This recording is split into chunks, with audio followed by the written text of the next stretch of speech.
ವರದಿಯಿಂದ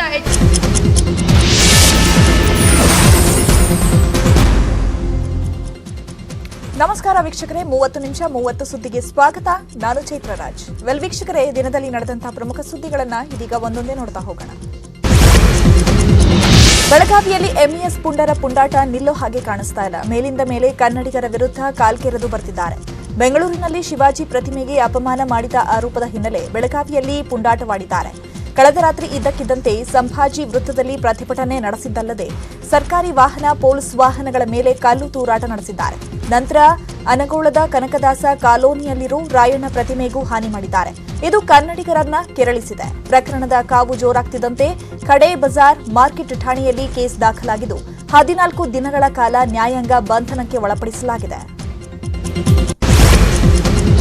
ಇನ್ನು MES ಪುಂಡರ ಪುಂಡಾಟ ಕನ್ನಡಿಗರನ್ನ ಕೆರಳಿಸಿದೆ. 144 section ಜಾರಿಯ ನಡುವೆಯೂ ಕನ್ನಡ ಪರ ಹೋರಾಟಗಾರರು ಪ್ರತಿಭಟನೆ ನಡೆಸಿದ್ದಾರೆ. ಚೆನ್ನಮ್ಮ ವೃತ್ತದಿಂದ ಅನಗೋಳಕ್ಕೆ ಹೊರಟಿದ್ದ ಬೈಕ್ ರ್ಯಾಲಿಯನ್ನ ಪೊಲೀಸರು ತಡೆದಿದ್ದಾರೆ. ಈ ವೇಳೆ ಮಾತಿನ ಚಕಮಕಿಯೇ ಏರ್ಪಟ್ಟಿತ್ತು. ಬೆಳಗಾವಿ ಶಾಸಕರ ವಿರುದ್ಧ ಹೋರಾಟಗಾರರು ಆಕ್ರೋಶವನ್ನು ವ್ಯಕ್ತಪಡಿಸಿದ್ದು, ಶಿವಾಜಿ ಮೂರ್ತಿಗೆ ಧಕ್ಕೆ ಆದಾಗ ಧ್ವನಿ ಎತ್ತುತ್ತೀರಿ, ರಾಯಣ್ಣನ ಮೂರ್ತಿಗೆ ಧಕ್ಕೆ ಆಗಿದೆ, ಸುಮ್ಮನಿದ್ದೀರಿ ಅಂತ ಕಿಡಿಕಾರಿದ್ರು. ಸರ್, ಮೊದಲನೇದಾಗಿ ಏನು ನಿನ್ನೆ ರಾತ್ರಿ ಈ ಕೆಲಸ ಮಾಡಿದ್ದಾರೆ, ನಮ್ಮ ಕ್ರಾಂತಿವೀರ ಸಂಗೊಳ್ಳಿ ರಾಯಣ್ಣನ ಮೂರ್ತಿಯನ್ನು ಬೀಳಿಸಿದ್ದಾರೆ, ಏನೋ ಧ್ವಂಸ ಮಾಡುವಂಥ ಕೆಲಸ ಮಾಡಿದ್ದಾರೆ. ಅದೇ ರೀತಿ ಸರ್ಕಾರಿ ವಾಹನಗಳಿಗೆ, ಅದು ಪೊಲೀಸ್ ವಾಹನಗಳಿಗೆ ಜಖಂ ಕಳಿಸುವಂಥ ಕೆಲಸ ಮಾಡಿದ್ದಾರೆ. ಈ ಮೂಲಕ ಎಚ್ಚರಿಕೆ ಕೊಡ್ತಾ ಇದ್ದೀನಿ, ಅವರೆಲ್ಲೇ ಇರಲಿ ಪೊಲೀಸ್ ಇಲಾಖೆ ಅವ್ರ ವಿರುದ್ಧ ಕ್ರಮ ತಗೊಂಡ್ರೆ ಒಳ್ಳೇದು, ಇಲ್ಲ ನಾವೆಲ್ಲ ಕನ್ನಡಿಗರು ಸೇರಿ ಅವ್ರ ವಿರುದ್ಧ ಕ್ರಮ ತಗೊಳ್ತೀವಿ ಅಂತ ಈ ಮೂಲಕ ಹೇಳಕ್ಕೆ ಇಷ್ಟಪಡ್ತೀನಿ. ಅದೇ ರೀತಿ ನಮ್ಮ ಸರ್ಕಾರ ಏನು ಈ ಕಿಡಿಗೇಡಿಗಳು ಇದ್ದಾರೆ ಅವ್ರನ್ನ ರೌಡಿ ಶೀಟ್ ಹಾಕಿ ಗಡೀಪಾರು ಮಾಡುವಂಥ ಕೆಲಸವನ್ನ ನಮ್ಮ ಸರ್ಕಾರ ಮಾಡಬೇಕು. ಏನಾದರೂ ಸ್ವಲ್ಪನಾದರೂ ಸ್ವಾಭಿಮಾನ ಇದ್ರೆ, ಕನ್ನಡಿಗರ ಮೇಲೆ ಅಭಿಮಾನ ಇದ್ರೆ, ಕನ್ನಡಿಗರ ಮೇಲೆ ಪ್ರೀತಿ ಇದ್ರೆ, ಅವ್ರಿಗೆ ಒಂದು ಕನ್ನಡದ ಮೇಲೆ ಕಿಂಚಿತ್ತಾದರೂ ಪ್ರೀತಿ ಇದ್ರೆ ಅವರು ಈ ಒಂದು ಕೃತ್ಯ ಮಾಡಿದಂತಹ ಎಲ್ಲ ಒಂದು ಕಿಡಿಗೇಡಿಗಳನ್ನ ಗಡೀಪಾರು ಮಾಡಬೇಕು ಅಂತ ಈ ಮೂಲಕ ಕೇಳ್ಕೊಳ್ತೀನಿ. ಇನ್ನು ಬೆಂಗಳೂರಲ್ಲೂ ಬೆಳಗಾವಿ ಕಿಚ್ಚು ಧಗಧಗಿಸ್ತಾ ಇದೆ. ಎಂಇಎಸ್ ಪುಂಡರ ವಿರುದ್ಧ ಕರವೇ ಕಾರ್ಯಕರ್ತರು ಪ್ರತಿಭಟನೆ ನಡೆಸಿದ್ದಾರೆ. ಎಂಇಎಸ್ ನಾಯಕರ ವಿರುದ್ಧ ಕಠಿಣ ಕ್ರಮ ಕೈಗೊಳ್ಳಬೇಕು, ಅಲ್ಲದೆ ಎಂಇಎಸ್ ಸಂಘಟನೆಯನ್ನೇ ನಿಷೇಧ ಮಾಡಬೇಕು ಅಂತ ಪ್ರವೀಣ್ ಶೆಟ್ಟಿ ಆಕ್ರೋಶವನ್ನ ವ್ಯಕ್ತಪಡಿಸಿದ್ದಾರೆ. ಡಿಜಿ, ಐಜಿಪಿ ಭೇಟಿ ಮಾಡಿ ದೂರನ್ನು ನೀಡಿದ್ದಾರೆ. ನಂತರ ನಾರಾಯಣಗೌಡ ಬಣ ಸಹ ಎಂಇಎಸ್ ವಿರುದ್ಧ ಪ್ರತಿಭಟನೆ ನಡೆಸಿ ಆಕ್ರೋಶವನ್ನ ವ್ಯಕ್ತಪಡಿಸಿದ್ದಾರೆ.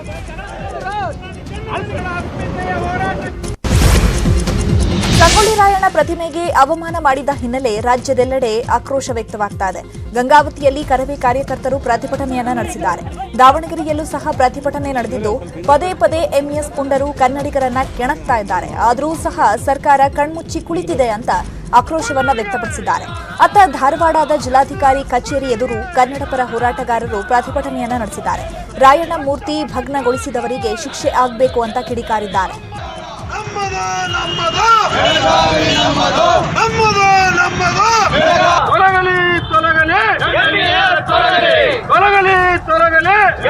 ಶಿವಾಜಿ ಮಹಾರಾಜರನ್ನು ಅಪಮಾನಗೊಳಿಸಿದ್ದಕ್ಕಾಗಿ ಭಯೋತ್ಪಾದಕರನ್ನು ಕೂಡಲೇ ಬಂಧಿಸಲೇಬೇಕು.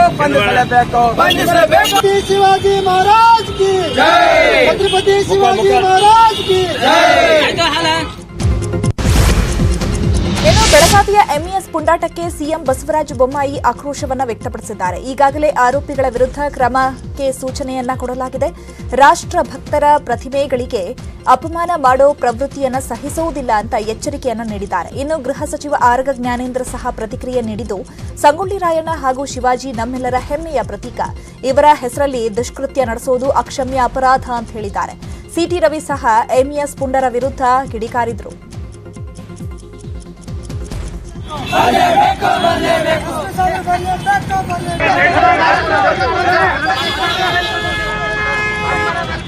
ರಾಷ್ಟ್ರೀಯ ಹಿತಾಸಕ್ತಿಗೆ ಧಕ್ಕೆ ತರೋದಕ್ಕೆ ಕೆಲವರು ಷಡ್ಯಂತ್ರವನ್ನು ನಡೆಸ್ತಾರೆ. ಆ ಷಡ್ಯಂತ್ರಕ್ಕೆ ಅವಕಾಶವನ್ನು ಮಾಡಿಕೊಡಬಾರ್ದು ಅನ್ನೋಂಥ ವಿನಂತಿಯನ್ನು ಎರಡೂ ರಾಜ್ಯದ, ಎರಡೂ ಸಮುದಾಯದ ಜನರಿಗೆ ನಾನು ಮನವಿ ಮಾಡಲಿಕ್ಕೆ ಬಯಸ್ತೇನೆ. ಈ ಬಗ್ಗೆ ನಾನು ಪೊಲೀಸರಿಗೆ ಹೇಳಿದ್ದೀನಿ, ಅತ್ಯಂತ ಕಟ್ಟುನಿಟ್ಟಿನ ಕ್ರಮ ತಗೊಂಡು ಯಾರೇ ಆಗಿದ್ರು ಮುಖಾಮುಲಾಜ್ ನೋಡ್ದೇನೆ ಅವ್ರನ್ನ ವಶಕ್ಕೆ ಪಡಿಬೇಕು, ಅವ್ರ ಮೇಲೆ ಮೊಕದ್ದಮೆ ಹೂಡಬೇಕು. ಇನ್ನೊಮ್ಮೆ ಈ ರೀತಿ ಕೃತ್ಯದಲ್ಲಿ ಅವರು ಭಾಗಿಯಾಗದಿದ್ದಂಗೆ ನಾವು ನೋಡಬೇಕು. ಇನ್ನು ಬೆಳಗಾವಿಯಲ್ಲಿ ಶಾಸಕ ಅಭಯ್ ಪಾಟೀಲ್ ಶಿವಾಜಿ ಪುತ್ಥಳಿಗೆ ಕ್ಷೀರಾಭಿಷೇಕ ಮಾಡಿದರು. ಬಳಿಕ ಮಾತನಾಡಿದಂತಹ ಅಭಯ್ ಪಾಟೀಲ್ ನಿನ್ನೆಯ ಘಟನೆಗೆ ಪೊಲೀಸರ ವೈಫಲ್ಯ ಕಾರಣ ಅಂತ ಹೇಳಿದರು. ಶಿವಾಜಿ, ಸಂಗೊಳ್ಳಿ ರಾಯಣ್ಣ ಎಲ್ಲರೂ ದಾರ್ಶನಿಕ ಪುರುಷರು. ಬೆಂಗಳೂರಿನಲ್ಲಿ ಶಿವಾಜಿಗೆ ಅಪಮಾನ ಮಾಡಿದ್ದು ಹಾಗೂ ಬೆಳಗಾವಿಯಲ್ಲಿ ರಾಯಣ್ಣಗೆ ಅಪಮಾನ ಮಾಡಿದ್ದನ್ನು ಖಂಡಿಸುತ್ತೇನೆ. ತಪ್ಪಿತಸ್ಥರ ವಿರುದ್ಧ ಕಠಿಣ ಕ್ರಮ ಆಗಲಿ ಅಂತ ಅಭಯ್ ಪಾಟೀಲ್ ಹೇಳಿಕೆಯನ್ನು ಕೊಟ್ಟಿದ್ದಾರೆ. ಹಲೋ ಮೊಬೈಲ್ ಅಣ್ಣ ಪ್ರದೀಪಣ್ಣ ಒಂದು ಸ್ವಲ್ಪ side please. A side side रे आवाज ही ना काम करतो.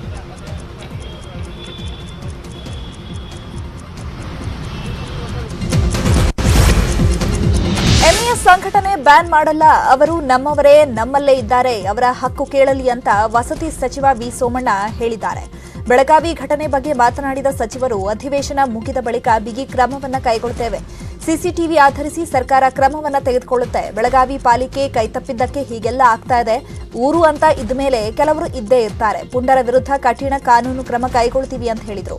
ಇನ್ನು ಈ ಬಗ್ಗೆ ಮಾತನಾಡಿದ ಶಾಸಕ ಬಸನಗೌಡ ಪಾಟೀಲ್ ಯತ್ನಾಳ್ ಘಟನೆಯನ್ನ ಖಂಡಿಸಿದ್ದಾರೆ. ದೇಶದ ಮಹಾನ್ ವ್ಯಕ್ತಿಗಳ ಪುತ್ಥಳಿಗೆ ಅವಮಾನ ಮಾಡಲಾಗ್ತಾ ಇದೆ. ಎಂಇಎಸ್ ಹಾಗೂ ಶಿವಸೇನೆ ವಿರುದ್ಧ ಕಠಿಣ ಕ್ರಮ ಕೈಗೊಳ್ಳಬೇಕು ಅಂತ ಹೇಳಿದ್ದಾರೆ.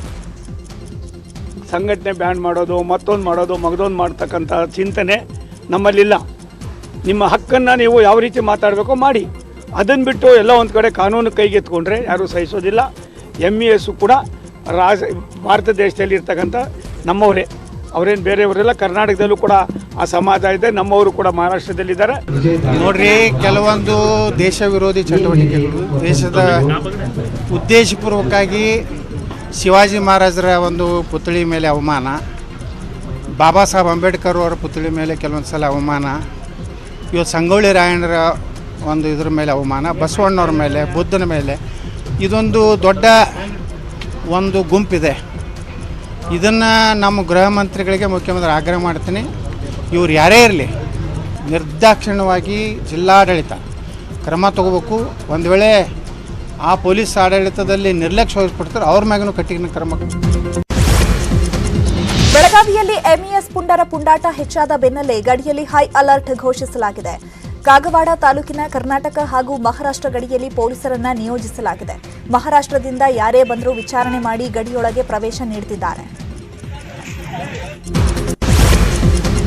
ರಾಷ್ಟ್ರ ರಾಜಧಾನಿ ದೆಹಲಿ ಹೈ ರಿಸ್ಕ್ ನಗರವಾಗ್ತಾ ಇದೆಯಾ ಅನ್ನೋ ಅನುಮಾನ ಶುರುವಾಗಿದೆ. ಯಾಕಂದ್ರೆ ದೆಹಲಿಯಲ್ಲಿ ದಿನೇ ದಿನೇ ಒಮೈಕ್ರಾನ್ ಸೋಂಕಿನ ಸಂಖ್ಯೆ ಹೆಚ್ಚಾಗ್ತಾ ಇದೆ. ನಿನ್ನೆಯೊಂದೇ ದಿನ 10 ಮಂದಿಯಲ್ಲಿ ಒಮೈಕ್ರಾನ್ ಸೋಂಕು ಪತ್ತೆಯಾಗಿತ್ತು. ಅಷ್ಟೇ ಅಲ್ಲ, ದೆಹಲಿಗೆ ಹೋಗಿ ಬಂದ 3 ಕರ್ನಾಟಕದವರಿಗೂ ಸಹ ಸೋಂಕು ಕಾಣಿಸಿಕೊಂಡಿದೆ. ಹೀಗಾಗಿ ಪಾಲಿಕೆ ಅಧಿಕಾರಿಗಳಿಗೆ ದೆಹಲಿ ರಿಟರ್ನ್ಸ್ ಆತಂಕ ಶುರುವಾದಂತೆ ಕಾಣಿಸ್ತಾ ಇದೆ. ದೆಹಲಿಯಿಂದ ಬರುವವರ ಮೇಲೆ ಹೆಚ್ಚಿನ ನಿಗಾ ಇಡಲು ಪಾಲಿಕೆ ನಿರ್ಧಾರ ಮಾಡಿದೆ. ವಿಮಾನ ನಿಲ್ದಾಣದಲ್ಲಿ ದೆಹಲಿ ಪ್ರಯಾಣಿಕರಿಗೂ ಸ್ಕ್ರೀನಿಂಗ್ ಮಾಡೋದಕ್ಕೆ ಪ್ಲಾನ್ ಮಾಡ್ತಿದ್ದಾರಂತೆ. ಕೊರೋನಾ ಲಸಿಕೆ ಕೋವಿಶೀಲ್ಡ್ ಹಾಗೂ ಕೋವ್ಯಾಕ್ಸಿನ್ ಜೊತೆಗೆ ಭಾರತದ ಮತ್ತೊಂದು ಲಸಿಕೆಗೆ ಡಬ್ಲ್ಯೂಎಚ್ಒ ಅನುಮತಿಯನ್ನು ನೀಡಿದೆ. ನೋವಾವ್ಯಾಕ್ಸ್ ಲಸಿಕೆ ತುರ್ತು ಬಳಕೆಗೆ ಡಬ್ಲ್ಯೂಎಚ್ಒ ಅನುಮತಿ ನೀಡಿದೆ. ಪುಣೆ ಸೆರಮ್ ಇನ್ಸ್ಟಿಟ್ಯೂಟ್ ನೋವಾವ್ಯಾಕ್ಸ್ ಲಸಿಕೆಯನ್ನು ಅಭಿವೃದ್ಧಿಪಡಿಸಿದ್ದು ಕೊರೋನಾ ವಿರುದ್ಧ 90% ಪರಿಣಾಮಕಾರಿ ಆಗಲಿದೆಯಂತೆ.